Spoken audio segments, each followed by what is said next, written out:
संस्कृत शिक्षणे भवतां सर्वेषां स्वागतम। संस्कृत शिक्षण की इस 7वीं कक्षा में अर्थात 7वें वीडियो में मैं आप सभी का हार्दिक स्वागत अभिनंदन करता हूं। तो मेरे प्यारे मित्र एवं मेरे प्यारे विद्यार्थियों, इस कक्षा को पूर्णतया देखें ताकि आप इससे लाभ ले सकें, क्योंकि इस कक्षा में मैंने कक्षा 10 के कुछ महत्वपूर्ण प्रश्नों को सम्मिलित किया है। अर्थात कक्षा 10 में जो प्रश्न निर्माण की प्रक्रिया आती है, वैसे तो ये सभी क्लासों के लिए महत्वपूर्ण है, सभी कक्षाओं के लिए महत्वपूर्ण है, क्योंकि कक्षा 9, कक्षा 8, कक्षा 6, कक्षा 7, कक्षा 11 और कक्षा 12 सभी में प्रश्न निर्माण की प्रक्रिया आती है। फिर भी 10वीं क्लास के लिए ज्यादा महत्वपूर्ण है। तो इस वीडियो को अंत तक देखें, और जो विद्यार्थी एवं मित्रगण प्रथम बार मेरे चैनल पे आए हैं वो कृपया इस चैनल को सब्सक्राइब करें और बेल आइकन को दबाएं ताकि नए नए वीडियो उनको मिलते रहें। तो देखिए, ज्यादा समय नहीं गवाते, हम सीधे वीडियो पे चलते हैं। आज हमने बात की है क्रियापदों की। तो क्रियापदानाम का मतलब है क्रियापद, क्रियापदों का महत्वपूर्ण अभ्यास। देखिए पहले बात कर ली थी उत्तिष्ठतु की, उठो। तो उत्तिष्ठति एक वचन, देखो प्रथम पुरुष लट लकार की हम बात कर रहे हैं, प्रथम पुरुष एक वचन में उत्तिष्ठति बनता है, ठीक है, यानी उठ रहा है। उपविशति बैठ रहा है। बहुवचन में केवल न जोड़ना है बीच में, उत्तिष्ठन्ति और उपविशन्ति, अर्थात बीच में न जोड़ते ही ये बहुवचन बन जाता है कि उठ रहे हैं और बैठ रहे हैं, बहुत सारों के लिए।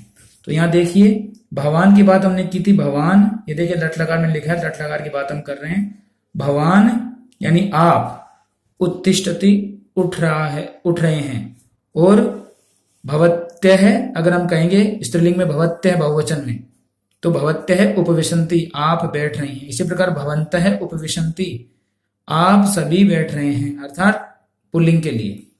भवती एक वचन पहले बात कर चुके, भवती एक वचन में, भवती उपविशति अथवा उत्तिष्ठति आप उठ रही हैं या आप बैठ रही हैं, ठीक है। तो ये ज्यादा परेशानी वाली बात नहीं है, ज्यादा दिक्कत वाली बात नहीं है। कोई परेशानी तो मुझसे पूछ सकते हैं कि भवन्तः हमेशा बहुवचन में आएगा, उत्तिष्ठन्ति भवत्यः उत्तिष्ठन्ति, और भवान एक वचन है, भवती एक वचन है। बता चुका हूं इसके बारे में।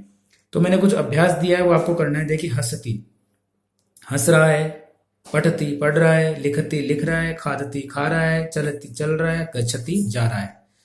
ये सब एक वचन के रूप है। तो भवान हसति, भवती पठति, भवान लिखति, भवती खादति, ठीक है, भवान चलति, भवती गच्छति। अब इन सब को आपको बहुवचन में बनाना है। कैसे?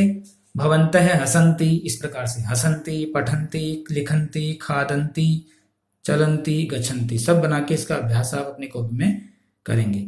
यहां तक सबको समझ में आ गया होगा। चलिए आगे हम बात करते हैं लोट लकार की। लोट मतलब कल बताया था मैंने, आज्ञा और निवेदन के लिए लोट का प्रयोग होता है। आज्ञा और निवेदन में लोट का प्रयोग होता है। देखिए उपविशतु एक वचन में, उपविशन्तु बहुवचन में, न जोड़ दो बहुवचन, ठीक है। उपविशतु बैठो, उपविशन्तु सभी बैठो, सभी के लिए कह रहे हैं, ठीक है। वदतु बोलो, खादतु खाओ, तो इनको आपको बनाना है। वो स्थिति है भवती उपविशतु, भवान उपविशतु, भवत्यः उपविशन्तु या भवन्तः उपविशन्तु। बता चुका हूं, ये देखो ये रहा भवन्तः उपविशन्तु, ठीक है। तो इसको आपको बनाना है अपने आप। वदतु का वदंतु, खादतु का खादंतु, और उनको जोड़ना है, ठीक है। यहां तक भी समस्या नहीं आनी चाहिए। अब देखिए, अब हम बात करते हैं उत्तम पुरुष एक वचन और बहुवचन की। उत्तम पुरुष एक वचन और बहुवचन की। यहां देखिए ये लट लकार के समस्त उत्तम पुरुष एक वचन और बहुवचन के प्रयोग में आपको बता रहा हूं। इन प्रयोगों का बहुत ही महत्वपूर्ण रोल है, बहुत ही महत्वपूर्ण स्थिति है इनकी, कक्षा 10वीं के लिए भी और सभी कक्षाओं के लिए भी। देखिए अहम उपविशामि, अहम यानी मैं, उपविशामि यानी बैठ रहा हूं। देखो यहाँ पे क्या था, उपविशति, ये किसके लिए है? प्रथम पुरुष एक वचन के लिए। कल बात हुई थी इस बारे में, आज फिर बता रहा हूं। और उपविशामि, कल बात हुई थी पठामि, उपविशामि, तो वो ये अहम के लिए हमेशा उत्तम पुरुष एक वचन आएगा, उपविशामि, मैं बैठ रहा हूं। मान लीजिए मैं प्रत्यक्ष रूप से आपको दिखा रहा हूं कि मैं यहाँ पे बैठ रहा हूं, फिर मैं मान लो खड़ा हो रहा हूं, तो अहम उत्तिष्ठामि, मैं खड़ा हो रहा हूं, ठीक है। तो इसका बहुवचन क्या बनेगा? वयम उपविशामः, हम सब बैठ रहे हैं। उपविशामि का उपविशामः है, उपविशामः है, ठीक है। अंत में विसर्ग उपविशामः। वयम बहुवचन हम सब, और अहम मैं अकेला, एक वचन और बहुवचन। अहम का एक वचन वयम, तो वयम उपविशामः। इसी प्रकार अहम गच्छामि मैं जा रहा हूं, तो आपको बनाना है वयम गच्छामः। ये सब अपने आप बनाएंगे, मैंने दे रखा है यहाँ। अहम पठामि मैं पढ़ रहा हूं, अपने आप बनाएंगे वयम आगे। अहम लिखामि मैं लिख रहा हूं, वयम अपने आप बनाएंगे, हम सब लिख रहे हैं, ठीक है। अहम हंसामि मैं हंस रहा हूं, वयम अपने आप बनाएंगे, ठीक है। यहां तक कोई दिक्कत आपको नहीं आनी चाहिए, ठीक है। इसके बाद हम आगे चलते हैं। यहां तक अगर कोई भी किसी को प्रॉब्लम या समस्या हो तो मुझे कमेंट कर सकते हैं, या जो मुझसे व्हाट्सएप से जुड़े हो मुझसे व्हाट्सएप पे कमेंट कर सकते हैं, ठीक है। ये देखिए, इसके बाद हम बात करते हैं एक वचन और बहुवचन की। हमने कर चुके हैं कि भवान और भवंत बनता है, भवती भवत्य बनता है। लेकिन मैं आपको ये कि ये अभ्यास दे रहा हूं, आपको सबको उतारना अपने कॉपी में। सब एक साथ ऐसे लिखेंगे, भवान भवंत भवती भवत्य है, और गच्छति गच्छन्ति बहुवचन में गच्छतु गच्छन्तु, ठीक है। ये लट लकार, ये देखिए लट लकार और लोट लकार दोनों का एक साथ अभ्यास मैंने आपको दिया है, ठीक है। दोनों का एक साथ करना है प्रथम पुरुष एक वचन में। देखिए यहां पे अब से बता चुका हूं, वह दूर के लिए, ते भी दूर के लिए, वे सब बहुवचन यानी एक वचन बहुवचन। ऐसे यह, एते ये सब यानी पास के लिए। फिर प्रश्नवाचक कै या के, कै एक वचन के लिए, के बहुवचन के लिए। फिर स्त्रीलिंग की बात हो गई, ये तीनों पुल्लिंग के हैं, ये स्त्रीलिंग की। सा वह ता वे सभी यानी स्त्रीलिंग के लिए। ऐसा पास में, यह एता ये सब। का वही प्रश्नवाचक, और कहा कल बात हुई थी इस बारे में, ये नपुंसक लिंग में अब तीनों। तत् वह तानी वे सब बहुवचन। एतत् पास में, यह एतानी ये सब, और किम और कानी, ठीक है। इनको इसलिए लिखा है मैंने ताकि आप इनके बना सको। देखिए एक दो बताए तो हमें कैसे बनाना है। भवान गच्छति भवन्तः गच्छन्ति, भवती गच्छति भवत्यः गच्छन्ति, या भवान गच्छतु भवन्तः गच्छन्तु, भवती गच्छतु भवत्यः गच्छन्तु, ऐसे बनाना इनको सबको, ठीक है। इसी प्रकार स गच्छति ते गच्छन्ति, स गच्छतु ते गच्छन्तु, ठीक है। ऐसे गच्छति एते गच्छन्ति, कै गच्छति के गच्छन्ति। अब अर्थ बताने की जरूरत नहीं है, सबको समझ में आ रहा होगा। स यानी वह जा रहा है, वे सब जा रहे हैं, ठीक है। यह जा रहा है, ये सब जा रहे हैं। कौन जा रहा है, कौन सब जा रहे हैं, ठीक है। तो ये उत्तर अपने आप मिलेगा, ठीक है। सा गच्छति ता गच्छन्ति, ऐसा गच्छति एतः गच्छन्ति, का गच्छति काहा गच्छन्ति, तत् गच्छति तानि गच्छन्ति, ठीक है। एतत् गच्छति एतानि गच्छन्ति, किम गच्छति कानि गच्छन्ति। तो ये सारे आपको बनाने हैं, ठीक है। यहां तक समझ में आ गया होगा। ये सब यहीं के रूप बताने हैं, इसको जोड़ के बनाना है। फिर देखिए उत्तम पुरुष एक वचन का भी आपको बनाना है। अहम वयम, अहम गच्छामि वयम गच्छामः। ये मैंने पहले दे दिया उदाहरण आपको बनाने के लिए, तो दोबारा बनाने की आवश्यकता नहीं है। इसको यहीं देख लो, मैंने पहले आपको अभ्यास इसका दे दिया है, ठीक है। इसको कर लेना आप। अब देखिए आगे बात करते हैं नपुंसक लिंग की। पुस्तकम अस्ति, पुस्तक है। पुस्तकानि संति, कल भी इस बारे में बात की थी कि बहुवचन में संति आएगा और एक वचन में अस्ति आएगा, कि पुस्तक है और पुस्तकानि संति पुस्तकें हैं। मान लीजिए हमने पहले एक पुस्तक दिखाई हमारे हाथ में, तो आप क्या बोलेंगे, पुस्तकम अस्ति। मैंने 3 पुस्तकें दिखाई तो पुस्तकानि संति, ठीक है। 3 है 3 से अधिक। अब मान लीजिए मैंने बोला मेरे पास 4 पुस्तकें, तो चत्वारि पुस्तकानि संति, 4 पुस्तकें हैं। अब इसका अगर प्रश्न बनाते हैं तो क्या होगा, संख्यावाचक जहां भी आएगा वहां लगेगा कति। क्या लगेगा, कति। कति पुस्तकानि संति, कति पुस्तकानि संति, तो कति चत्वारि पुस्तकानि संति। इसी प्रकार कल भी बात की थी अंकनी, मैंने कहा था अंकनी यानी होता है क्या, पेंसिल। तो अंकनी का बहुवचन अंकन्य है, अंकन्य। मान लीजिए आपने गणना की, क्या गणना की, ये गणना की, क्या गणना की, पेंसिल आपके पास मान लीजिए 4 है या 3 है या 2 है, ठीक है। कितनी पेंसिल है, तो क्या कहेंगे, कति अंकन्य है संति, कितनी पेंसिलें हैं। तो कितना उत्तर दोगे, मान लीजिए 4 है तो चत्वारि, 3 है तो त्रीणि, ठीक है, 2 है तो द्वे। अगर 2 आएगा तो फिर यहाँ स्था आ जाएगा। अभी हम उसकी बात नहीं करेंगे, केवल प्रथम पुरुष एक वचन और बहुवचन ही पढ़ रहे हैं, ठीक है। तो 3 या 3 से अधिक हो तो आपको क्या करना है, उनकी संख्या यहाँ बतानी है। संख्या हम पहले पढ़ चुके हैं, एकम द्वे त्रीणि चत्वारि, 10 तक पढ़ चुके हैं सारे, ठीक है। और मैंने 100 तक बता दिए वैसे, ठीक है। तो कति चमसः संति, मान लीजिए आपके घर में चम्मच है, आपने उठाई, कति चमसः संति, कितनी चम्मचें हैं। चमस है एक वचन, चमसः बहुवचन, कितनी चमचे हैं तो क्या बताएंगे। मान लीजिए 4 है तो चत्वारी, पंच है तो पंच चमसा संति, सठ है तो सठ चमसा, सप्त है तो सप्त चमसा, ठीक है। कति ही बालका संति, मान लीजिए आप कक्षा में हैं और कक्षा में बालक लाइन से बैठे हुए हैं, मान लीजिए कक्षा में 20 छात्र हैं तो कितने लिखेंगे, विंशति ही बालकाः सन्ति। 10 है तो 10 बालकाः सन्ति, ठीक है। अब सबको पता है अभी महाभारत चल रही है, तो क्या चल रहा है, पांडवाः कति ही जना, सबको पता है पांडव कितने थे या कितने लोग थे। पांडवाः कति जनाः, पांडव कितने लोग हैं तो कितने, सबको पता है तो कितने आएंगे, पांडवाः पंच जनाः, पांडवाः पंच जनाः 5 है। कौरवाः कति जनाः, कौरव कितने लोग हैं, कौरव तो पता है कितने हैं, 7, कितने लिखोगे, कौरवाः 7 जनाः, कौरवाः 7 जनाः 100, ठीक है। अब देखिए आपको एक अभ्यास और करवा रहा हूं मैं, इसको जरूर करना आपको कॉपी में। वर्षे कति मासः सन्ति, वर्ष यानी वर्ष में, कति यानी कितने, कति यानी कितने, मासा यानी महीने, सन्ति यानी हैं। वर्ष में कितने महीने हैं तो क्या बताओगे, क्या बताओगे, 12, ठीक है। वर्षे 12 मासा सन्ति, अपने आप करोगे इसको 12 लिख के यहाँ, ठीक है। इसी प्रकार मासे कति दिनानि सन्ति, महीने में कितने दिन हैं, सबको पता है, क्या लिखोगे, 63, मासे 63 दिनानि सन्ति, ठीक है।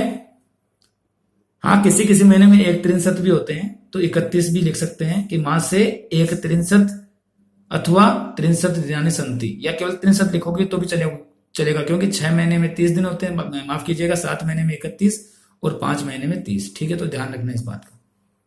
तो पक्षे कति दिनानि सन्ति, पक्ष का मतलब सब जानते हैं, नहीं जानते, पखवाड़ा सब जानते हैं, पक्ष यानी पखवाड़ा। पक्षे कति दिनानि सन्ति, एक पक्ष में कितने दिन होते हैं, सबको पता है 15, तो क्या लिखोगे, पंच 10, पक्षे पंच 10 दिनानि सन्ति। फिर सप्ताहे कति दिनानि सन्ति, सप्ताह में कितने दिन होते हैं तो सप्ताह में सबको पता है 7 दिनानि सन्ति, एक सप्ताह में 7 दिन होते हैं तो 7 दिन। इस सारा अभ्यास आपको करना है, ठीक है, क्योंकि ये बहुत इंपॉर्टेंट है, कम से कम 4 से 5 नंबर का क्वेश्चन इसमें भी बोर्ड की परीक्षाओं में आता है, ठीक है। अब देखिए, अत्र 63 जनाः सन्ति, अत्र यानी यहां, 63 यानी 30, जना यानी सन्ति यानी लोग हैं। अब इसका प्रश्न निर्माण अपने आप करेंगे आप, अत्र कति जनाः सन्ति, 63 से कति लिख दोगे, बाकी ऐसे कैसे उत्तर होगी। फिर अत्र 12 चित्राणि सन्ति, यहाँ 12 चित्र हैं, फिर अपने आप लिखोगे प्रश्न, अत्र कति चित्राणि सन्ति। अत्र 63 दन्तः सन्ति, यहाँ 30 दांत है, मान लीजिए अपने मुख की तरफ इशारा करके कह रहे हैं हम, कितने दांत है, 30 दांत है, तो अत्र कति दन्तः सन्ति, ठीक है। ये सारे प्रश्न आपको बनाने हैं। अब एक नया अभ्यास लेते हैं। मान लीजिए मेरे पास डंडा है, तो डंडे को बोलते हैं दंड, संस्कृत में क्या बोलते हैं, दंड। मान लीजिए डंडा यानी ताड़नम, मारने के लिए कल बात हुई थी, ताड़नम यानी मारने के लिए डंडे का प्रयोग हम करते हैं, आजकल वर्जित है, सबको पता है, ठीक है। तो ऐसा है दंड है, क्या है, ऐसा है दंड है, ऐसा यानी यह है, दंड यानी दंड, यह दंड है। अभी आपको मैं दिखा नहीं सकता, लेकिन मान लीजिए कि यह दंड है, और ऐसा हस्त है, यह हाथ है, हस्त यानी हाथ, ठीक है। अब हम यहां देखो सप्तमी विभक्ति का प्रयोग प्रारंभ कर रहे हैं। देखिए सप्तमी विभक्ति, कल हमने षष्ठी पढ़ी थी, आज हम सप्तमी विभक्ति पढ़ रहे हैं, ठीक है। अधिकरण यानी जिस पर कुछ चीज रखी जाए वही सप्तमी विभक्ति है। देखिए, ऐसा दंड है, ऐसा हस्त है, 2 वाक्य है, यह दंड है और यह हाथ है। इसी प्रकार ऐसे आसंद है, ऐसा है दंड है, यह आसंद कल बताया था मैंने पिछले वीडियो में, क्या आसंद यानी कुर्सी, क्या होता है, कुर्सी। ऐसे दंड है, यह दंड, दंड मैंने बता दिया डंडा। अब देखिए, दंड है हस्ते अस्ति, इन दोनों वाक्यों को मिलाकर एक वाक्य बनाया है, दंड है हस्ते अस्ति। दंड यानी डंडा, हस्त यानी हाथ पर, अस्ति यानी है। मान लीजिए डंडा मैंने हाथ पर रख लिया अपने पे, और मैंने कहा दंड है कुत्र अस्ति, प्रश्न पूछा दंड है कुत्र अस्ति, डंडा कहाँ है, तो आप क्या कहोगे, दंड है हस्ते अस्ति, हाथ पर। ये जो हस्ते है ये सप्तमी विभक्ति का प्रयोग है, ठीक है। इसी प्रकार इसका प्रश्नवाचक बनेगा कुत्र, क्या बनेगा, अभी संख्या के लिए मैंने बताया कति, कितने, और कति का मतलब होता है कितने या कितना, ठीक है। कुत्र का मतलब कहाँ, कुत्र का मतलब कहाँ, ठीक है। तो प्रश्नवाचक अपने आप बनाते रहेंगे आप, ठीक है। देखिए अब एस है शूत है, शूत यानी सब जानते हैं, बताता हूं, थैला या बैग, शूत यानी थैला या बैग। ऐसा कूपी, कूपी यानी सब जानते हैं, कल बताया हमने बोतल, है ना। यह है कूपी, क्योंकि ऐसा स्त्रीलिंग है इसलिए ऐसा आया है, स्त्रीलिंग कूपी है ना। यह है बोतल। अब मान लीजिए थैले में बोतल है तो क्या बनाएंगे, कूपी शूते अस्ति, कूपी थैले में है, कहाँ है, थैले में यानी बैग में है। तो क्या प्रश्न बनाओगे, कूपी कुत्र अस्ति, कूपी कुत्र अस्ति, उत्तर क्या मिलेगा, कूपी शूते अस्ति। फिर देखिए ऐसा है कोश है, सब जानते हो कोश क्या होता है, अपनी जो जेब होती है, कौन सी जेब, पैंट की या शर्ट की, जो भी जेब होती है उसको हम बोलते हैं कोश है। तो एतत् धनम, और यह धन, मान लीजिए पैसे हैं तो वो धन है, तो ऐसे कोशर यह धन, तो धन कहा जाता है जेब में, तो क्या लिखेंगे, धनम कोशे अस्ति, धन जो है वो कोशे यानी जेब में, अस्ति यानी है, धन जो है वो जेब में है, धन जेब में है, ठीक है। तो इसका भी प्रश्न क्या बनेगा, धनम कुत्र अस्ति, धन कहाँ है, धन जेब में है, ठीक है। इसी प्रकार देखिए अब बता रहा हूं मैं आपको स्त्रीलिंग का, ये सब पुल्लिंग के थे, ठीक है। अब स्त्रीलिंग का दे रहा हूं, देखो वार्ता, वार्ता पत्रिका, पत्रिका में क्या छपी होती है, बातचीत, है ना। तो वार्ता पत्रिकायाम अस्ति, वार्ता पत्रिका में है। देखो ये स्त्रीलिंग में क्या लगेगा, याम, क्या लगेगा, स्त्रीलिंग में लगेगा याम, पहले बता चुका हूं मैं। और इसमें लगेगा ए, क्या लगेगा, ए। देखिए नीचे लिखा है मैंने कि पुल्लिंग नपुंसक लिंग में तो ए लगेगा, जबकि स्त्रीलिंग में याम लगेगा, ठीक है। पुल्लिंग नपुंसक लिंग में ए लगेगा, इसे दोनों मैंने साथ लिया है, और स्त्रीलिंग में याम लगेगा सप्तमी में, ठीक है। देखिए शूते शूते, कोसे कोसे, धनम धने, सब में ए लगेगा। अब ये देखिए सब आ वाले हैं और ऐसा ई वाले हो, सब स्त्रीलिंग जो भी है उनमें याम लगेगा। वार्ता पत्रिकायाम अस्ति, वार्ता कुत्र अस्ति, पत्रिका, प्रश्नवाचक सेम बनेगा कुत्र, वार्ता कुत्र अस्ति, वार्ता वार्ता पत्रिकायाम अस्ति। देखिए स्थालिका और फलम, स्थालिका मतलब होता है थाली, थाली में फल है, तो फलम स्थालिकायाम अस्ति, फल थाली में है, ठीक है। वाक्य में कोई फर्क नहीं पड़ता, आप स्थालिकायाम पहले भी लिख सकते हैं, स्थालिकायाम फलम अस्ति, थाली में फल है, कोई फर्क नहीं पड़ रहा उससे, ठीक है, या फल थाली में है, बात एक ही है, ठीक है। देखिए यहाँ पे कूपी जलम, इसका क्या बनाओगे, जलम कूप्याम अस्ति, जल कूपी में है यानी बोतल में है, या कूप्याम जलम अस्ति, बोतल में जल है, बात वही है, ठीक है। प्रश्नवाचक वही है, कुत्र अस्ति, जलम कुत्र अस्ति, जलम कूप्याम अस्ति, फलम कुत्र अस्ति, फलम स्थालिकायाम अस्ति, ठीक है।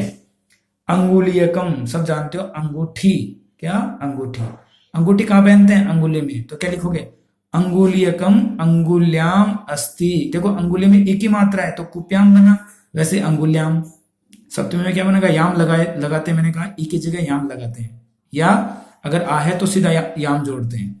तो अंगुलीयकम अंगुल्याम अस्ति, अंगुली में अंगूठी, अंगूठी कहाँ है, अंगुली में है, अंगूठी अंगुली में है, तो अंगुलीयकम अंगुल्याम अस्ति। क्या प्रश्न बनेगा, अंगुलीयकम कुत्र अस्ति, अंगुली में क्या है, अंगुली में अंगूठी है, ठीक है। अब देखिए ये आप अपने आप बनाएंगे, वृक्ष है, आपण है, वित्त कोश है, सप्तमी बनाओगे इसको, सबको पता है, सब पुल्लिंग नपुंसकलिंग में एक बनेगा, वृक्ष, आपणे, वित्त कोशे, विद्यालय, ये बनाओ अपने आप, विद्यालय है, हिमालय है, पुस्तकम, अपने आप बनाओगे। आगे और देता हूं मैं, बस आज का वीडियो मैं खत्म करने वाला हूं, इसके बाद अभ्यास आपको कल दूंगा मैं, क्योंकि वीडियो को बड़ा लंबा हो जाएगा आज का, इसलिए। देखिए मार्ग है, बनाओ, मंदिरम सप्तमी में, अभी स्त्रीलिंग आ गया, स्थालिका, इसमें याम जोड़ना है, पेटिका याम जोड़ना है, कॉपी याम जोड़ना है, गठी याम जोड़ना है, अंकनी पेंसिल याम जोड़ना है, ठीक है, लेखनी याम जोड़ना है, नदी याम जोड़ना है, तो इन सबको आप करना है।